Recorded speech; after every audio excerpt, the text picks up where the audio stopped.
felizes. Muito obrigado pela recepção, pelo carinho dos irmãos.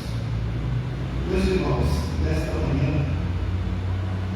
nós vamos tratar de mais uma porção desta matéria que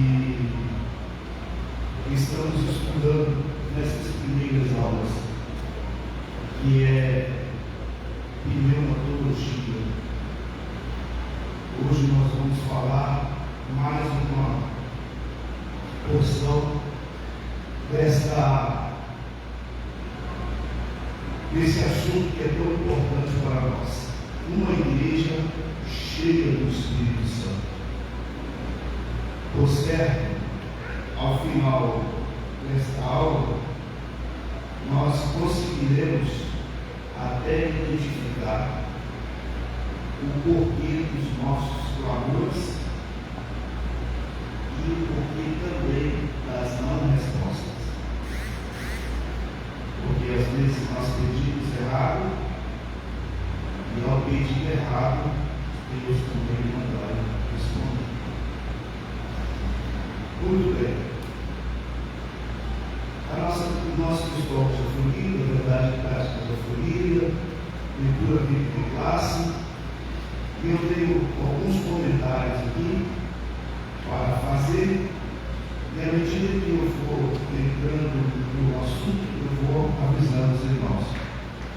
Possa ser que não consigam me acompanhar exatamente como está na revista, mas é a lição que nós vamos estudar. Tá? Vamos para a introdução. Tal como a igreja de Jerusalém, a igreja atual é constantemente pressionada a se calar, se adaptar, relativizar ou cultuar, ou recuar pela certa. A igreja de Jerusalém foi provada pela perseguição, mas em nada foi abalada, permanecendo em seu propósito de anunciar o Evangelho cristocêntrico à sua geração. Aqui nós já conseguimos tirar do nosso vocabulário que é mais difícil servir a Jesus hoje do que no passado, porque isso é uma constante nas nossas predicações. Servir a Jesus hoje está muito mais difícil do que no passado. Mas agora nós estamos vendo que a situação do passado e a situação de hoje é a mesma. O que muda é apenas as estratégias. A situação continua a mesma. Para entendermos a firmeza, essa firmeza precisamos reconhecer o agir do Espírito Santo. Qual foi a diferença, então, da igreja do passado para a igreja de hoje? É que a igreja do passado procurou entender o agir do Espírito Santo. E nós, não sei por que motivo, não tem nem como classificar, não queremos aceitar ou entender a forma com a qual o Espírito Santo age através da igreja. Uma igreja cheia do Espírito Santo não se curva diante da oposição. Ela ora com fervor, persevera em meio às aflições e proclama com ousadia a palavra de Deus. Então, qual é o diferencial para que a igreja possa realizar o seu trabalho? Ser cheia do Espírito Santo. Sem dúvida, este governo e esta ação da igreja tinha origem na força dinâmica do Espírito Santo. Tudo que a igreja realizava estava sendo coordenado pelo dinamismo, pela força do Espírito Santo. É por isso que o nosso textual diz aqui desta forma: e tendo orado, moveu-se o lugar cheios do Espírito Santo e anunciavam com ousadia a palavra de Deus. Interessante observar como uma igreja cheia do Espírito Santo se comporta. O comportamento da igreja cheia do Espírito Santo é totalmente diferente. Infelizmente, no século XXI, ou a partir da década de 70, nós tivemos uma mudança de concepção daquilo que é poder do Espírito Santo, com o que são os movimentos esporádicos que existem. Eu falo isso porque eu venho acompanhando há alguns anos, o pastor Luiz William está acompanhando mais tempo que eu, as mudanças que vêm sendo feitas. Nós já tivemos um momento em que um culto, uma cruzada evangelística, uma vigília era totalmente dominada pelo poder do Espírito Santo. Hoje, nós vivemos um momento em que os nossos cultos, nossas cruzadas evangelísticas, falando bem, que não é tanto, né? Antigamente não. Vigílias são coordenadas por algumas ações humanas. Eu acho que deve ser assim, é melhor que seja assim, vamos programar isso, vamos programar aquilo, e a gente entra e sai em um movimento, e naquele momento a gente até classifica o que é o Espírito Santo. Como hoje uma vez, o Espírito Santo está presente. Mas quando sai ali, saiu na porta, que já vai tudo embora. Então não foi. Por quê? Eu sou da época em que um crente batizado do Espírito Santo numa vigília, ele levava 3 dias para entender que ele podia se dominar dentro daquilo que Deus havia dado para ele. Mas hoje é batizado do Espírito Santo aqui, e antes de sair ele já está vindo para uma oportunidade, está no celular. Eu fico preocupado. Será que foi realmente? Então nós estamos tratando aqui de algo muito mais profundo do que os movimentos que nós temos na atualidade. A partir do capítulo 4 do livro de Atos dos Apóstolos, que é a nossa leitura bíblica, 4 classes, encontramos pelo menos 3 das principais marcas que caracterizam a igreja de Jerusalém. A primeira marca, a perseverança. Uma igreja perseverante é capacitada para dar testemunho da sua fé, mesmo em meio ao fogo da provação. Então, a primeira marca da igreja de Jerusalém era a perseverança. O apóstolo Pedro, escrevendo, ele disse: amados, não estranheis a ardente prova que vem sobre vós para vos tentar, como se coisa estranha vos acontecesse, mas alegrai-vos no fato de seres participantes das aflições de Cristo, para que também na revelação da sua glória vos regozijeis e alegreis. Ontem eu peguei uma consagração e todos estavam preocupados porque o teor, a mensagem principal da consagração era enfermidade. E no momento que eu fui pregar, eu disse: irmãos, eu descobri, entre aspas, né, que a enfermidade é para nós. Porque a Bíblia diz: de que se queixa o homem? Dos seus próprios pecados. E nós só ficamos doentes porque somos pecadores. E graças a Deus por isso. Né? E todo mundo triste, chorando, cada um que veio a oportunidade ficou de doença. Isso me incomoda, porque eu não fui chamado para falar de doença. Eu fui chamado para falar do poder do nome do Senhor Jesus. Mas o que falta em nós para entendermos isso? Entendermos o agir do Espírito Santo. Observe que a palavra de Pedro é tão importante é tão contundente que ele diz: temos que nos alegrar pelo privilégio de sermos participantes das aflições de Cristo. E a aflição de Cristo, ela vem conforme Ele permite. E conforme Ele vem, nós temos que agradecer. E aí, quando alguém está sofrendo alguma enfermidade e você não vê essa pessoa reclamar, fica admirado. Meu Deus! Não é não. Porque sendo servo de Deus, ele tem uma confiança. E é o Espírito Santo que dá força, conforta e nos faz triunfar, mesmo em meio às dificuldades. Essa igreja suporta as provações porque ela é cheia do Espírito Santo. Por causa do Evangelho, a igreja renuncia ao seu próprio bem-estar e não aceita ficar na zona de conforto. Na verdade, sem a capacitação do Espírito Santo, o corpo de Cristo não suporta as provas para cumprir a sua missão no mundo.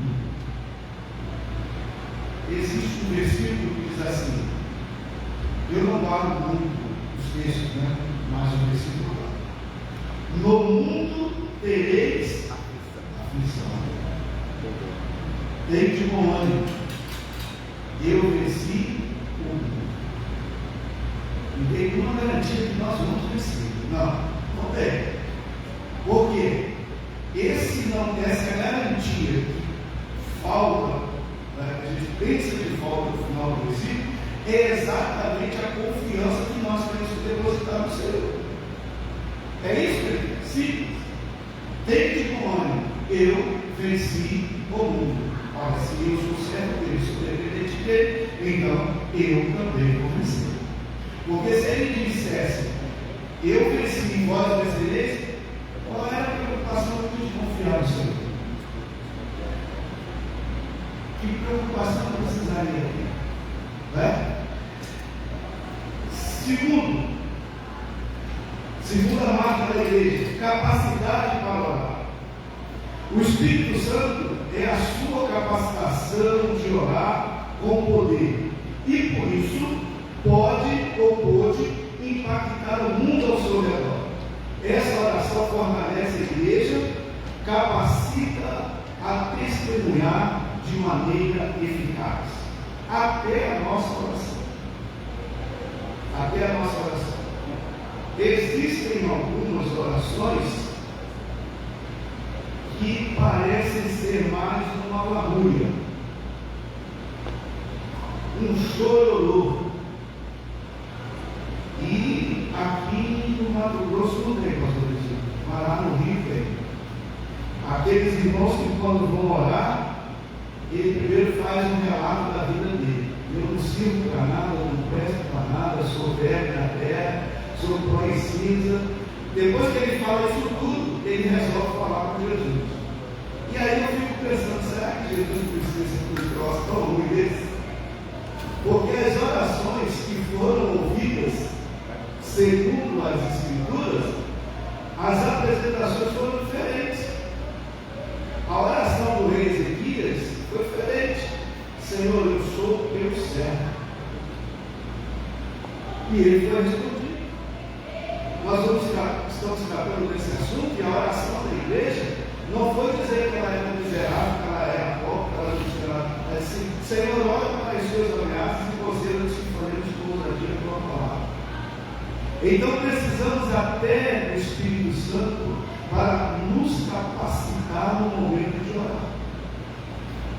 Porque senão a nossa oração não vale nada. A Bíblia diz que quando nós não conseguimos orar, o Espírito Santo intercede por nós, com gemidos inexprimíveis. Terceiro, ousadia.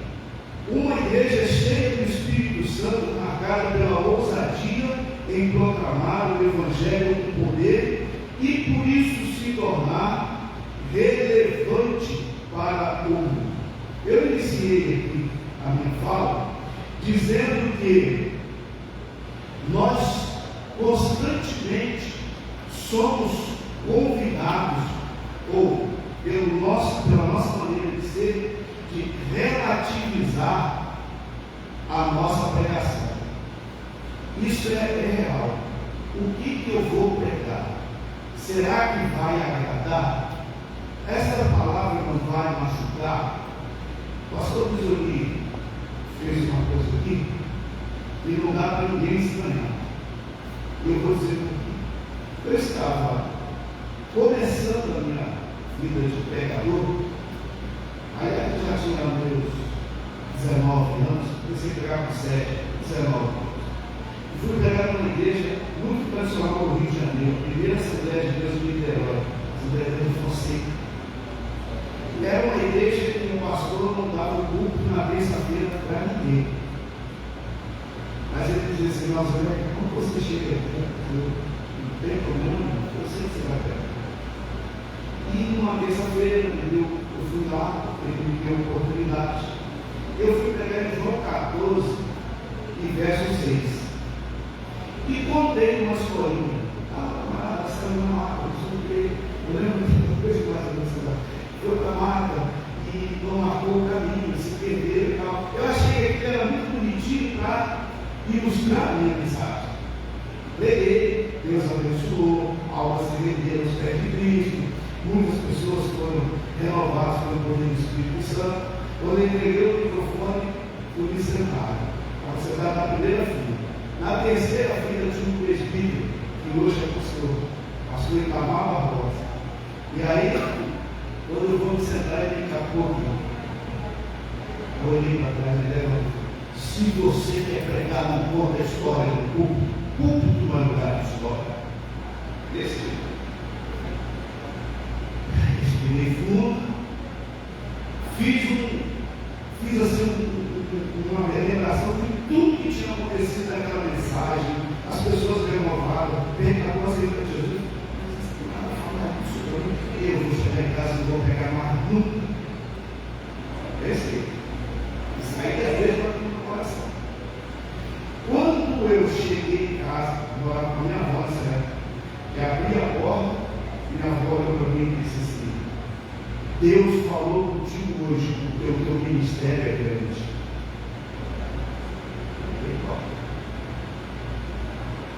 Eu peguei o joelho e falei: Senhor, eu continuo pregando.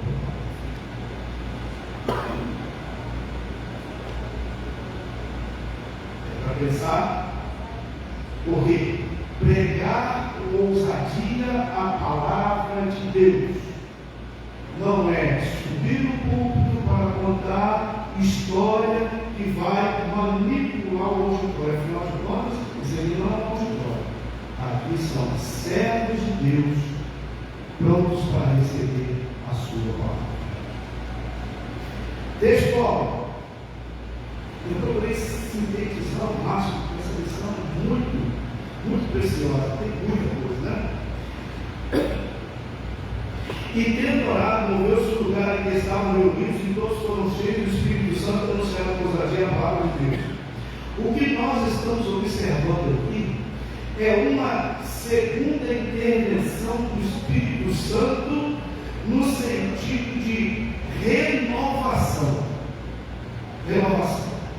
E aí eu fui lá no ensinamento de Paulo, quando Paulo diz assim: e não vos embriagueis com o vinho que há contendas, mas enchei-vos do Espírito. Essa palavra enchei-vos do Espírito significa sede renovados constantemente. Então, os apóstolos, na lição passada, que nós estudamos, eles foram batizados com o Espírito Santo. Só que agora, eles estão num segundo período da igreja, ou seja, passaram por a situação do primeiro batismo, tudo que nós estudamos, e agora eles estão no segundo momento. Neste segundo momento, eles não são batizados novamente. Eles recebem uma renovação. E aí nós temos que aprender que a nossa vida é de renovação em renovação. Não adianta eu falar que eu fui renovado 200 anos atrás, porque eu preciso ser renovado novamente. Foi por isso que veio a resposta à oração dos apóstolos, ou da igreja, né? E todos foram cheios. Observe que o texto fala que eles foram cheios, não fala que eles foram batizados. Porque batizados eles já tinham sido antes. Agora vem a renovação. Então, é mais ou menos isso aqui. Se eu tomar metade dessa água e não colocar mais água, a tendência é secar. Mas se eu tomar metade dessa água e vir aqui com todo carinho e colocar novamente, esse copo estará sempre cheio. É isso que nós precisamos nas nossas vidas para continuar na propagação do Evangelho. Verdade prática. Uma igreja cheia do Espírito Santo suporta aflições, ora com poder e ouça o testemunho cristão. A consequência imediata da plenitude do Espírito Santo é ousadia. O que significa ousadia? Liberdade de expressão, franqueza, coragem. Então a igreja precisa, meus irmãos, nós temos como nosso opositor o mundo. E se temos o mundo como nosso opositor, nós precisamos ter coragem para dizer não para ele. O problema é que na relativização que vivemos hoje, nós não temos coragem para dizer ao mundo não. E aí, se não tiver a unção do Espírito Santo, ou se não tiver o revestimento do Espírito Santo, nós não diremos não para o mundo. Estaremos sempre no meio dele. Venha seguir porque vai dar certo. Você aceitou Jesus hoje, ele vai começar a fazer a obra de pouquinho em pouquinho. Eu não conheço nunca, eu já procurei, eu não conheço nenhum versículo na Bíblia que Jesus tenha iniciado uma obra e dele pode ser que os irmãos saibam, me ajuda, pelo amor de Deus. Eu também não sou tão grande leitor da Bíblia. Mas nenhum versículo eu encontrei que Jesus começou a fazer a obra, fez um pouquinho hoje, fez um pouquinho amanhã, fez mais um pouquinho, daqui mais um mês ele vai terminar de fazer. E nem pelos apóstolos. Quando o apóstolo disse para o mágico, se o teu dinheiro seja motivo do inferno, pronto, acabou. Porque estava cheio do Espírito Santo. Ele olhou esse negócio desse, eu o meu dinheiro do inferno, não, ora, Deus, para que nada que você falou venha sobre mim e resolver o problema. Mas nós relativizamos. Essa dele, você está na alta sociedade, você está no céu onde, você faz isso, faz aquilo. Jesus te entende. Isso é o que? É estar ajudando ou é falta de ousadia para pregar a palavra de Deus? Está faltando. E nós precisamos. A igreja não se fecha no medo, mas ganha poder para pregar, mesmo diante da perseguição. A igreja precisa estar sempre renovada na plenitude do Espírito. Também não pode ser como era no Rio de Janeiro. Lá no Rio de Janeiro, os irmãos têm muito. E fica falando, estou cheio, estou tão cheio, eu estou pingando.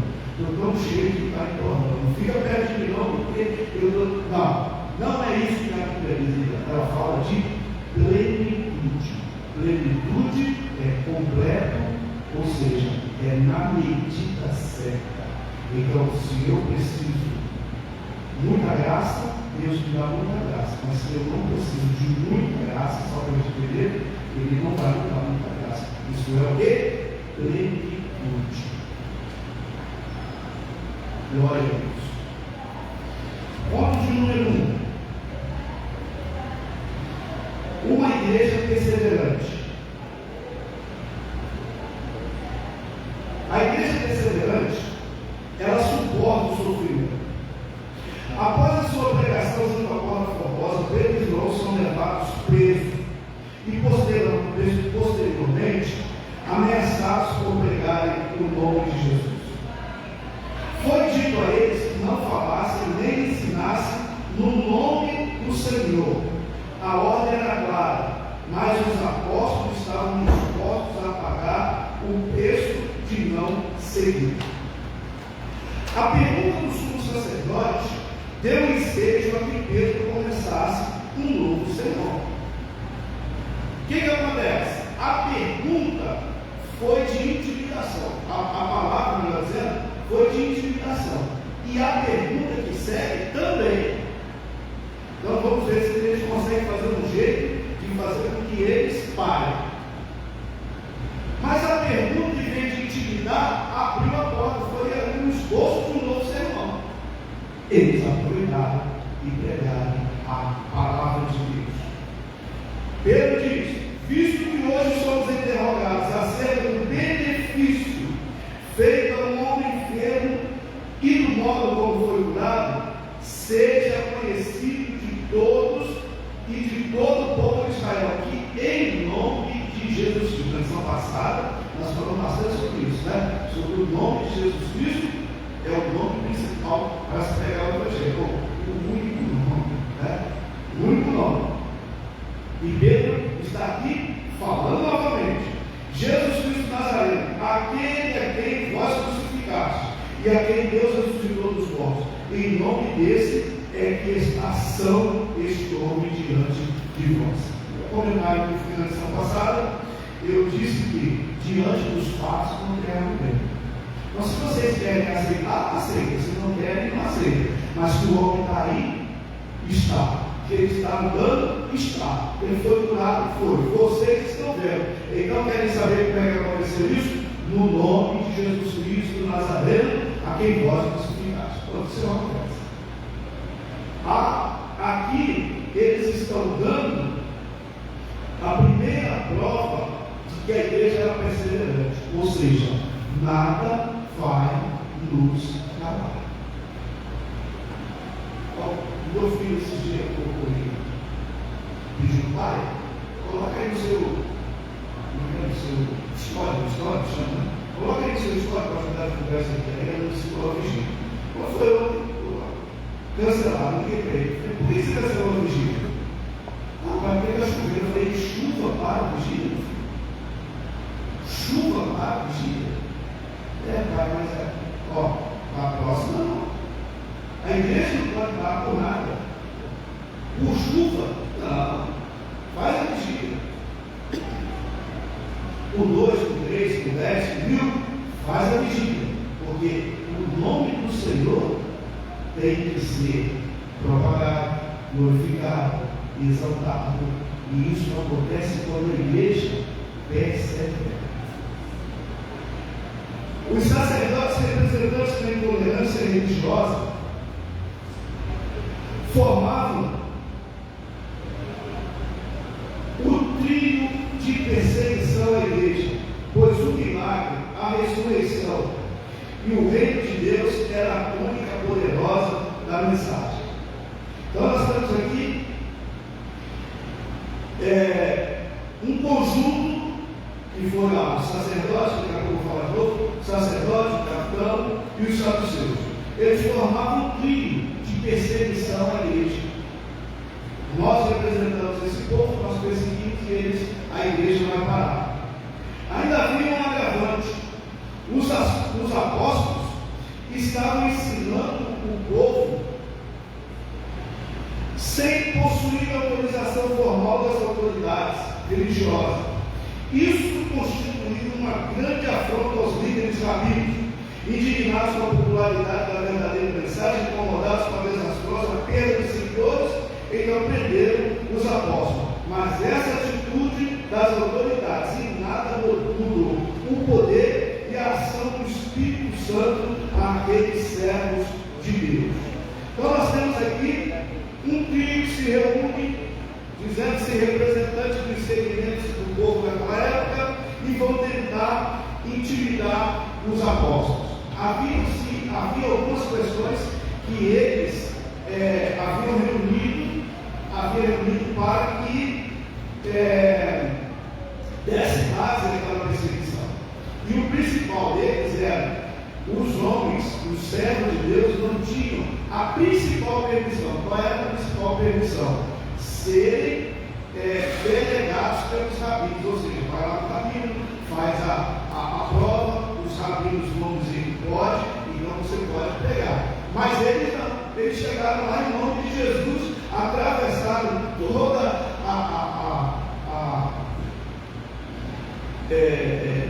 toda a sequência rabínica, né? Tudo isso, e estavam pregando. Agora, o pior de tudo é que a pregação daqueles homens estavam tirando de dentro do meio deles os seguidores, porque eles estavam, não, isso é verdade, está acontecendo, esse poder é diferente, e isso aí preocupou. Mas mesmo assim, essa perseguição, essa prisão, não abalou a concepção dos apóstolos. O que nós aprendemos aqui? O que vai abalar a nossa condição de servo de Deus?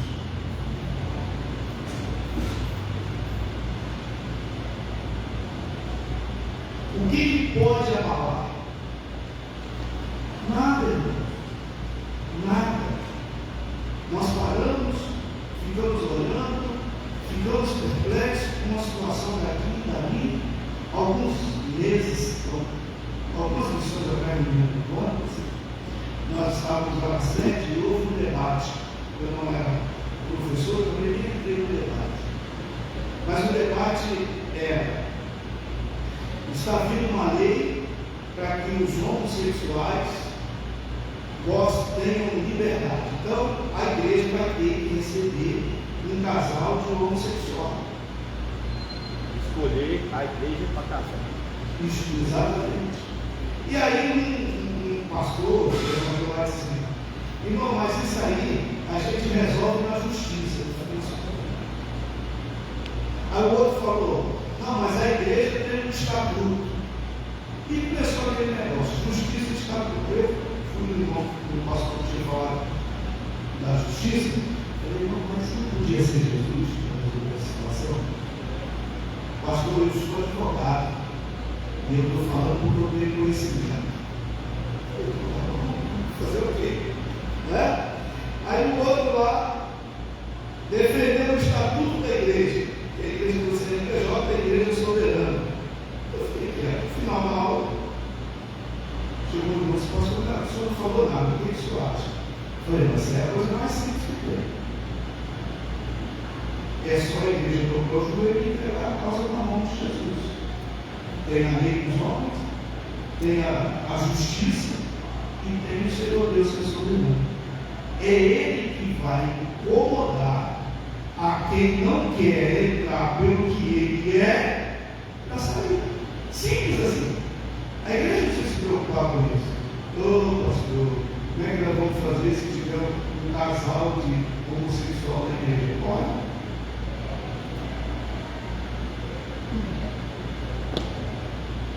Isso não é caso de justiça, porque é uma infração contra a lei de Deus. Se é contra a lei de Deus, deixa que Deus resolve. Foi essa a atitude da igreja. Nós estamos aqui pregando o nome de Jesus. Se vocês quiserem, vocês creem, se vocês quiserem, faz o que vocês quiserem, mas está aí o resultado. Tem alguma coisa contra esse resultado? Nós vamos continuar. Ponto número 2. Não negocia com seus valores. Quando a classe sacerdotal intimidou os apóstolos e lhes deu ordem expressa para que eles não falassem e nem ensinassem o nome de Jesus, a resposta dos apóstolos foi: julgai vós se é justo diante de Deus ouvirmos antes a vós do que a Deus. Não tem problema. Vocês estão preocupados, então vocês primeiro façam o julgamento. Quem é melhor ouvir?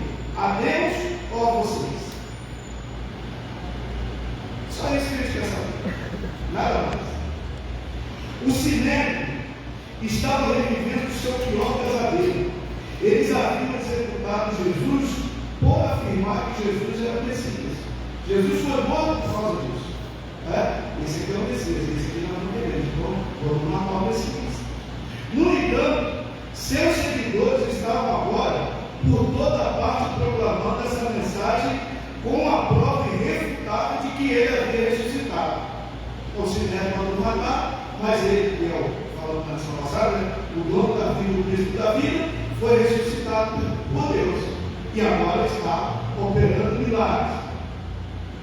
O Sinédrio precisava tomar providências a fim de impedir que esse ensino se espalhasse ainda mais entre o povo. Eles precisavam suprimir a verdade embaraçosa de que haviam crucificado o seu próprio Messias. Ou seja, o Sinédrio agora está embaraçado. Nós crucificamos o nosso Messias, dizendo que ele não era o Messias. Ele ressuscitou e continua operando. E agora, o que nós vamos fazer? Não tem outro jeito. Então vamos intimidar os apóstolos e vamos dar para eles a lei do silêncio. E advertindo para que eles não falassem com ninguém naquele nome. Mas uma igreja cheia do Espírito Santo não negocia os seus valores. Aleluia. Escolher ouvir a voz de Deus, permanecer fiéis aos princípios do Evangelho, havia sido a escolha da igreja. Então, nós aprendemos aqui que os nossos valores não podem ser negociados. Não.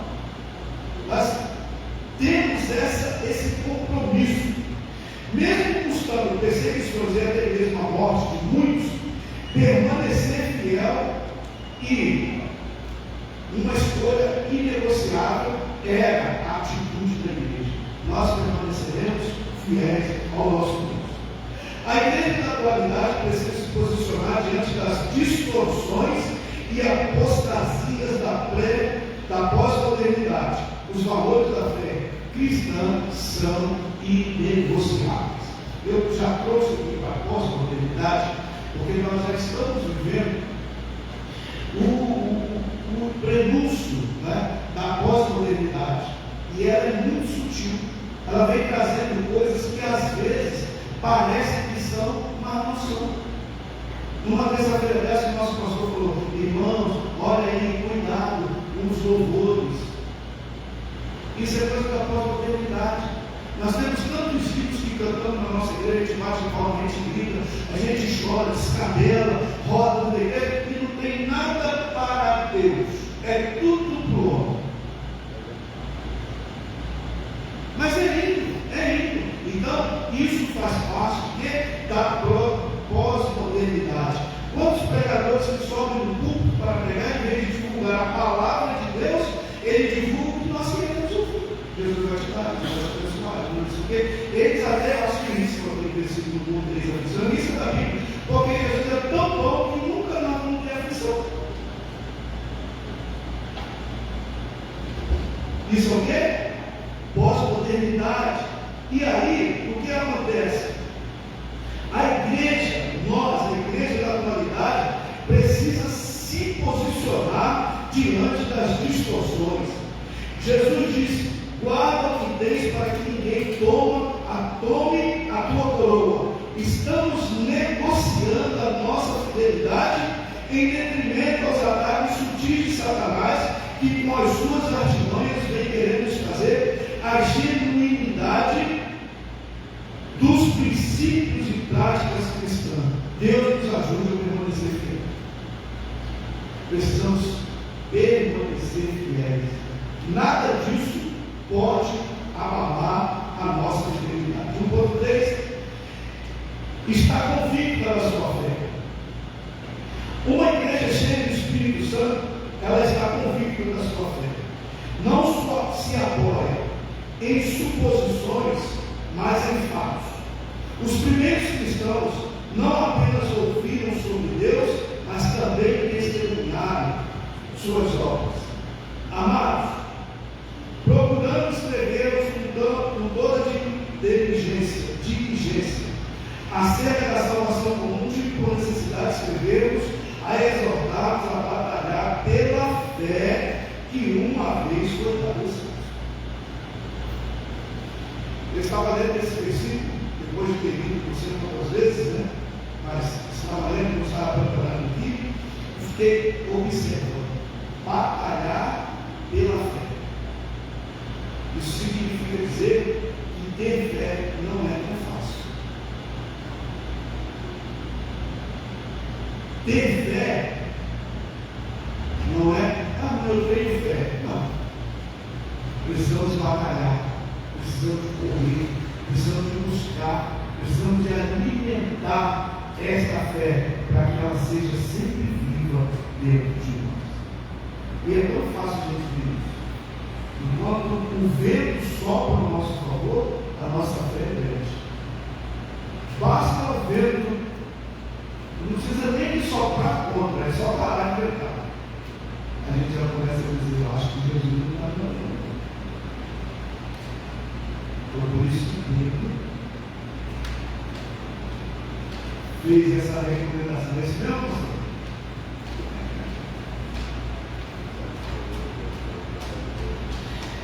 Deis a tua palavra que o mundo nos odiou, porque não sou do mundo como eu do mundo não sou. É um negócio complicado. Querer ser crente e não querer ser odiado do mundo. Não, eu sou servo de Deus, mas não quero que o mundo me odeie. Aí Jesus diz aqui, Pai, eu dei a tua palavra e o mundo nos odiou. Simplesmente porque eles não são como eu também não sou. Então, é aí que tem que estar a base da nossa fé.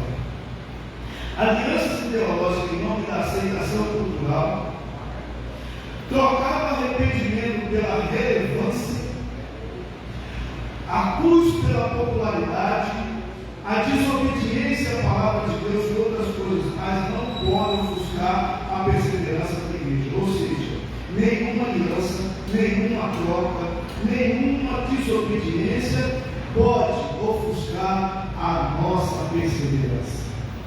Pode oferecer o que for, mas a igreja precisa ser perseverante. Glória a Deus. Ponto número 2, uma igreja que ora com poder.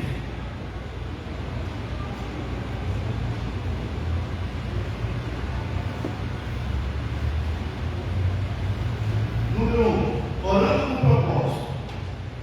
Observando a oração do capítulo 4, os versículos 24 a 30 de Atos dos Apóstolos, que os crentes oram para que Deus seja glorificado por meio de um evangelismo de poder. Eles oram com um propósito e por isso foram específicos. Uma oração relativamente curta, porém com propósito. Deus exerça a sua soberania e venha agir por meio das nossas vidas, dando-nos poder para testemunhar. Essa foi a oração que nós fizemos. Uma oração curta, mas com propósito. Você está orando para quê? Para abençoar. Abençoar em quê? Não tem que deixar melhor. Não vai. Irmão, eu estou orando por quê? Não, estou orando, eu preciso orar, falar comigo. Não ore, ele está dormindo, não. Ele está perdendo tempo.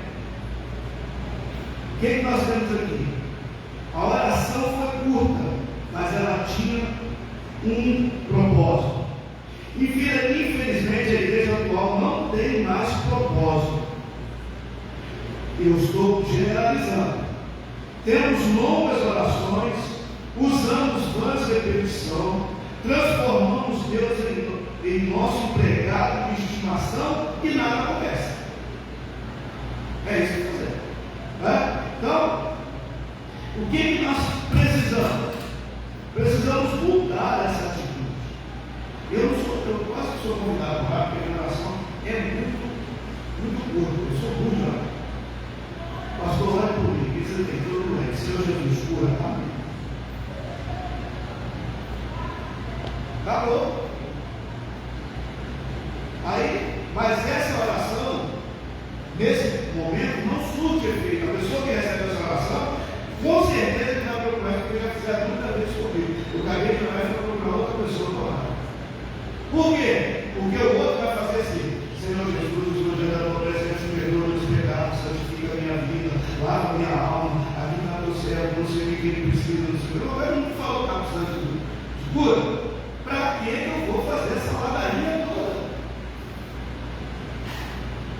E no final final não vai resultar em nada. Porque essa oração bonita, ela é recheada de grandes repetições, ela é recheada de tanta coisa que não tem nada a ver com a situação. E a pessoa acha que oração abençoada. Aí quando a gente entra aqui, orar com propósito é uma súplica que não busca conformar Deus aos desejos humanos, mas alinhar os desejos humanos à vontade de Deus. Isso é orar com propósito. Sim. É que nem jejum, né? Tem gente que jejum, mas sem propósito, sem objetivo. É igual, né? Eu já vi muitos assim. Nós fazemos jejum todos os dias, tá? Você tem algum propósito, algum objetivo em prol desse jejum? É igual orar e jejum, mesma coisa. Sem propósito, tem significância. Tem que ter um propósito. Tem que ter uma. Por que eu estou jejuando? João 15, verso 7. Mas se as minhas palavras estiverem em vós, vós estiverem em mim, pedirei tudo que quiseres. Essa é a condição. Essa é a condição da oração. Aí é pesado isso aí. É pesado? Então, se as minhas palavras estiverem em vós, pastor Luiz Júnior, e se vós estiveres em mim, e as minhas palavras estiverem em vós, pedireis tudo o que quiserem, e vos será feito. O que é uma oração com propósito? É uma súplica que não busca, que não tenta fazer com que Deus entre no nosso jeito, mas que nós nos dispomos a entrar no querer de Deus. Isso é uma oração, um propósito. Tiago 4 diz: pedido de mal, pedido de oração de qualquer E não receber. Exato. Diante da gravidade das ameaças sofridas, a igreja de Jerusalém curiosamente faz apenas 3 pedidos. Agora, pois, ó Senhor, olha para as tuas ameaças e concede aos teus servos que falem com ousadia a tua palavra. Esse é o primeiro. Segundo pedido: enquanto estendes a mão para curar e para que se façam sinais e prodígios pelo nome do teu filho Jesus. Segundo. Terceiro: e tendo orado. Uma oração. Aí vem a resposta. Moveu-se o lugar em que estavam reunidos e todos foram cheios do Espírito Santo. Observamos que nesta oração, surpreendentemente, não se pede proteção, não se pede vitória, não se pede prosperidade, não se pede vingança. O principal pedido foi poder para prosseguir pregando o Evangelho. Propósito da oração. Aí quando a gente vai lendo a história da igreja primitiva, eles pediram poder para continuar pregando o Evangelho. Aí o anjo tira um da prisão, deixa o outro morrer, liberta um e vai, o Espírito do Senhor vai trabalhando. Por quê? Porque tudo estava na direção do Espírito Santo. Isso é para as pessoas da frente? Vamos ficar para nós aqui. Pois é. Orando em unidade. Um grupo de pessoas agindo com o mesmo propósito e em total harmonia. Uma igreja cheia do Espírito Santo é unida. Unidade é o estado em que os cristãos permanecem juntos no mesmo propósito espiritual. Unidade significa ter o coração voltado na mesma direção, a mente direcionada ao mesmo Deus e a oração focada no mesmo objetivo. Isso é unidade. Que pena que hoje, depois que disseram, eu estava lá no começo desse negócio. Pela de ser idoso, como a gente pensou, E aí, eu estava lá. Quando saiu do governo militar e passou para o governo democrático, as igrejas que eram pastoreadas teocraticamente também foram para a democracia. E várias vezes eu falei no plenário da nossa convenção lá no Rio de Janeiro, eu dizia que democracia é coisa do diabo, não é coisa para conduzir igreja. Porque em todo tempo da igreja, sempre foi assim: Deus, um homem e o povo.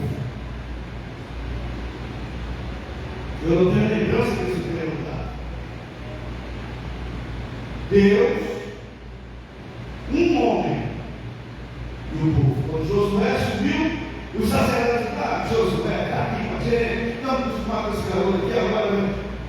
Deus, leva o povo lá para o Jordão, que hoje eu vou te agradecer e mostrar para esse povo que foi eu que os coloquei.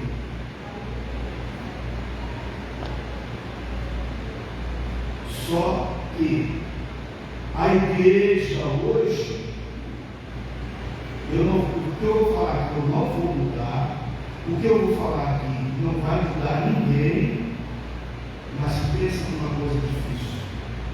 E graças a Deus, como nosso presidente, me dá para o departamento.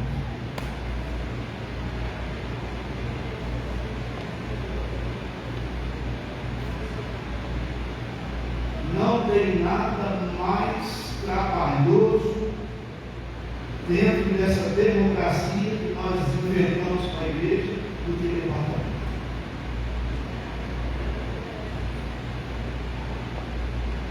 Só que na igreja primitiva não tinha departamento. O texto diz que todos oravam, todos testemunhavam, tinham tudo em comum e Deus acrescentava o número daqueles que haviam se salvo.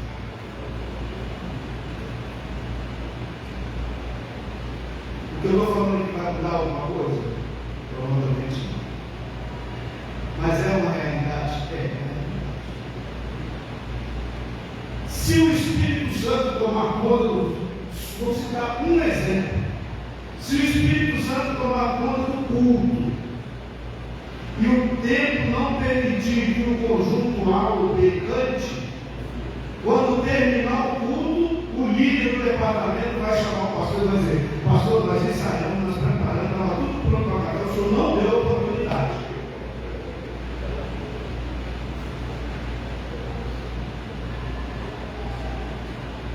Por quê? Porque falta a unidade. Poderia chegar perto do seu pastor, que maravilha, nós estamos sentindo a glória de Deus, que Deus foi renovado, recebi de Deus, mas não vai lá reclamar. E aí o irmãozinho do conjunto vai dizer: não vou para o próximo ensaio, não, a gente ensaia no tempo.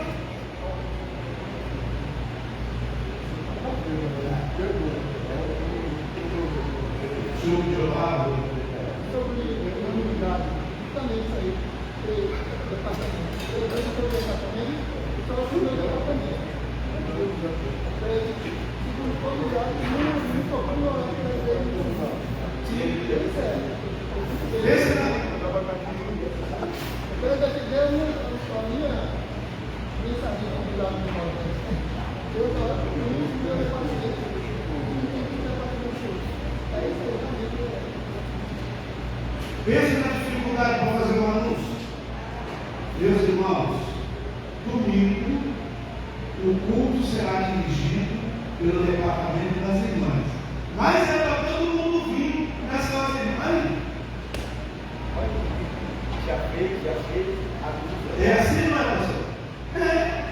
Mas por que tem que dar essa alerta? Por causa da divisão. Não existe hoje o culto das irmãs, não sou irmã. Mas se tivesse unanimidade dirigida de irmã, que graças a Deus for, e no final do Espírito Santo, um grupo de crianças dirigido por crianças, é coisa boa.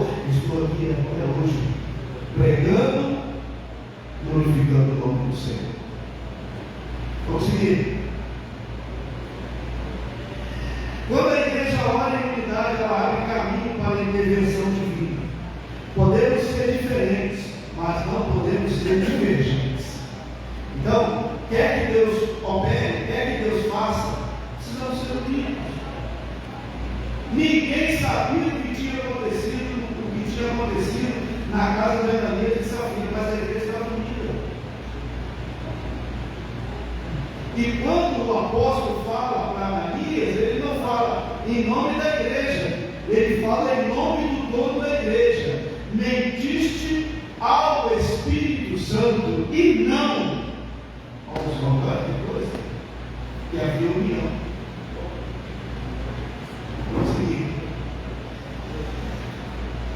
Eles sabiam exatamente a quem estavam orando, reconheciam Deus como Criador e Senhor absoluto, estavam em sintonia espiritual entre si e não havia dúvida do agir de Deus. Todos os que criam, todos estavam juntos e tinham tudo em comum. Vamos seguir. É hora de dar. Está bem? 9h30, pode ter daqui a pouco chegar. Orando, fundamentado na palavra de Deus. Ao orarem, os crentes citaram o Salmo de número 2. É preciso orar com base na palavra de Deus. Orar fundamentado na palavra de Deus é orar crendo e afirmando as suas verdades.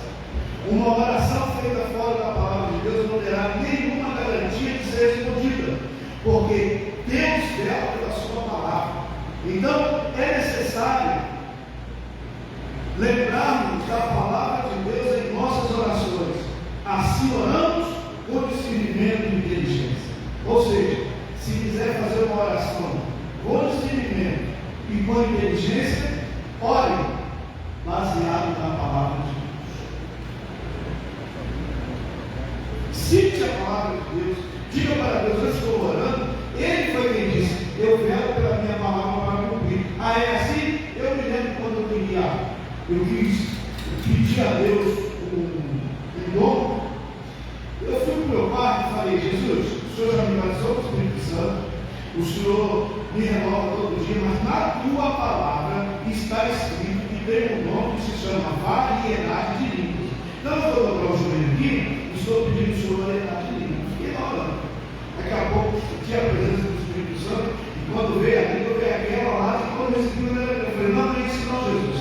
Eu quero variedade de língua, porque está escrito na tua palavra: pedi, dá-se usar. E continuei a segunda vez, a mesma coisa. Falei: Jesus, se eu explicar bem para o Senhor, eu estou pedindo variedade de língua, porque na tua palavra está dizendo isso, isso e isso. Meus irmãos, na terceira vez, começou a subir um calor de baixo, um calor de cima, que eu fiquei com medo.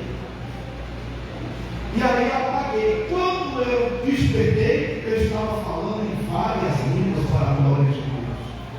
Então faça isso. Ore. Já encerro, mas 2 minutos encerro. Uma igreja ousada no seu testemunho. Ponto 3. Ousadia para enfrentar a oposição ao Evangelho. Os crentes oraram conscientes dos obstáculos que estavam enfrentando. Aquela oração foi imediatamente respondida. Por quê? Porque eles estavam orando, pedindo ao Senhor graça só para enfrentar a oposição. Eles não tinham nada para eles. Ponto número 2. Ousadia no exercício dos dons espirituais. O evangelista nos informa que, e tendo eles orado, todos foram cheios do Espírito Santo. Ou seja, aquele pedido unânime teve uma resposta imediata, e não foi para um nem para dois. Tá? Todos. Eu não me arrisco hoje a fazer isso, mas o meu filho pastor Elson Rodrigues, ele disse assim: todos os que vierem aqui serão batizados com o Espírito Santo. E foi mesmo. Nunca vi tanta gente batizada com o Espírito Santo no mesmo dia. E foi lá um a um para confirmar, porque havia ousadia. E finalizando, ousadia na exposição da palavra. Meus irmãos, talvez dentro de ousadia é a pior parte que nós temos hoje. É ousadia na exposição da palavra. Nós mentimos palavras para falar. Outro dia eu ouvi um pregador dizer assim: está filmando? Aí falava: está filmando. Tira o microfone, está falando.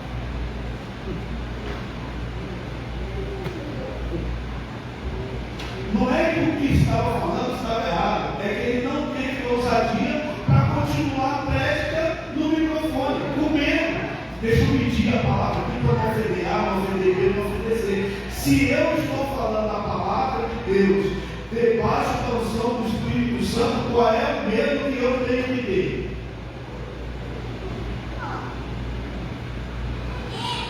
Qual é? Qual é a medida que eu tenho que ter para falar aquilo? Como disseram os apóstolos, o que temos visto e ouvido. Nenhum. A Deus eu tenho que falar bobagem, na verdade, não tem nem ligação ao microfone. Ele passou o vídeo técnico do som, acordar o som, né? E aí, ressuscitaram o som. Finalizando. Nessa lição, vimos o que caracteriza de fato uma igreja pentecostal, o que faz as suas características se tornarem visíveis, estão diretamente associadas à plenitude do Espírito Santo. Então, o que é que nós precisamos ter? A plenitude do Espírito Santo, para que nós possamos desempenhar a nossa missão, não só de pregar, de cantar, mas de cumprir mais sabores do reino de Deus. Deus te abençoe. Meu pastor, muito obrigado por essa rica oportunidade. Sou muito feliz. A minha esposa disse: o pastor diz aqui, te convido, você fica assim, você fica. Eu gosto de igreja, né? Muito obrigado. E sempre que precisarem das nossas indicações, estamos à disposição. Assim como começamos, vamos às nossas crenças e reflexões. Santo de Israel, te louvamos por essa oportunidade que o Senhor tem nos concedido. E te pedimos ao Senhor que em meio às tribulações e nos cercam, nós possamos ser cheios do teu Santo Espírito, para podermos, com graça e ousadia, divulgarmos, difundir o teu nome, porque só tu és soberano, só tu és Deus, e todas as coisas te pertencem. Olha para cada um de nós, ó Pai, e conceda-nos a tua graça, em nome de Jesus.